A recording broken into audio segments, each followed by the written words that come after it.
দেশের রাজনৈতিক মহলে এক নতুন আলোচনার জন্ম দিয়েছে বিএনপি মহাসচিব মির্জা ফখরুল ইসলাম আলমগীরের পরিবার। মির্জা ফখরুলের অনুপস্থিতিতে তার নির্বাচনী এলাকার ঠাকুরগাঁও এক আসনে ভোটের মাঠে নেমেছেন তার সহধর্মিণী রাহাত আরা বেগম এবং ছোট মেয়ে মির্জা সাফারুহ। শনিবার ১৩ই ডিসেম্বর বিকালে ঠাকুরগাঁও সদর উপজেলার জামালপুর ইউনিয়নে আয়োজিত এক উঠান বৈঠকে ধানের শীষে ভোট চেয়েছেন মির্জা সাফারুহ। এটি তার নির্বাচনী মাঠের প্রথম প্রকাশ্য গণসংযোগ, যা স্থানীয় রাজনীতিতে তাৎক্ষণিক মনোযোগ সৃষ্টি করেছে।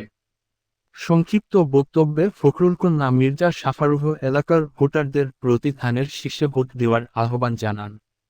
তার কণ্ঠস্বরে ছিল বাবার প্রতি সমর্থন ও দলের প্রতি অঙ্গীকারের স্পষ্ট ছাপ। জেলা মহিলা দলের উদ্যোগে আয়োজিত এই কর্মসূচিতে মির্জা সাফারুহের সঙ্গে ছিলেন বিএনপি মহাসচিবের স্ত্রী রাহাত আরা বেগম এবং জেলা মহিলা দলের নেত্রী ফোরাতুন নেহার প্যারিস সহ স্থানীয় নেতারা। এর আগে পুরাতন ঠাকুরগাঁও বালিকা উচ্চ বিদ্যালয় মাঠে অনুষ্ঠিত অন্য একটি উঠান বৈঠকে প্রধান অতিথি হিসেবে বক্তব্য দেন রাহাত আরা বেগম। মির্জা ফখরুলের অনুপস্থিতিতে স্ত্রী রাহাত আরার উপস্থিতি দলের তৃণমূল নেতাকর্মীদের মধ্যে নতুন করে উদ্দীপনার সৃষ্টি করেছে। জেলা বিএনপি সাবেক দপ্তর সম্পাদক মামুন উর রশিদ বলেন, কেন্দ্রীয় নেতার অনুপস্থিতিতে তার স্ত্রী ও মেয়ের এই সক্রিয় অংশগ্রহণ নেতাকর্মীদের মনোবলকে বহুগুণ বাড়িয়ে দিয়েছে।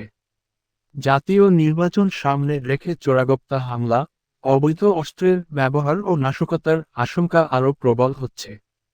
বিভিন্ন রাজনৈতিক দল ও আইনশৃঙ্খলা রক্ষাকারী বাহিনী এমন আশঙ্কার কথা জানিয়েছে। পাশাপাশি যানবাহন এবং নির্বাচনী কাজে ব্যবহৃত হওয়া স্থাপনায়ও অগ্নিসংযোগ করে আতঙ্ক তৈরির চেষ্টাও হতে পারে, এমন আভাসও পেয়েছে পুলিশ। আইনশৃঙ্খলা রক্ষাকারী বাহিনীগুলোর পক্ষ থেকে মাঠ পর্যায়ের সদস্যদের এমন বার্তা দেওয়া হয়েছে।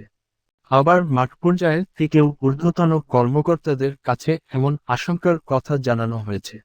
সর্বশেষ গতকাল শনিবার রাতে পুলিশের মহাপরিদর্শকের সঙ্গে দেশের সব বিভাগের ডিআইজি এবং মহানগর পুলিশের কমিশনারদের বৈঠকেও এ সংক্রান্ত আলোচনা এবং করণীয় নির্ধারণের বিষয়ে পরামর্শ এসেছে বলে সংশ্লিষ্ট সূত্রগুলো থেকে জানা গেছে।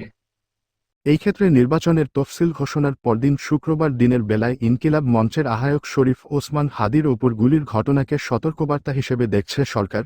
হাদির ওপর গুলির ঘটনার পর ওই দিন রাতে আরও দুটি নাশকতার ঘটনা ঘটে। এর মধ্যে রাজধানীর বাড্ডায় একটি বাসে এবং লক্ষ্মীপুর জেলা নির্বাচন কার্যালয়ে আগুন ধরিয়ে দেয় দুর্বৃত্তরা। গতকাল বিকেল থেকে রাত পর্যন্ত রাজধানীর শান্তিনগর, মৌচাক ও মিরপুরে 4টি ককটেল বিস্ফোরণের ঘটনা ঘটেছে। এসব ঘটনাকে একই সূত্রে দেখছে আইনশৃঙ্খলা রক্ষাকারী বাহিনী।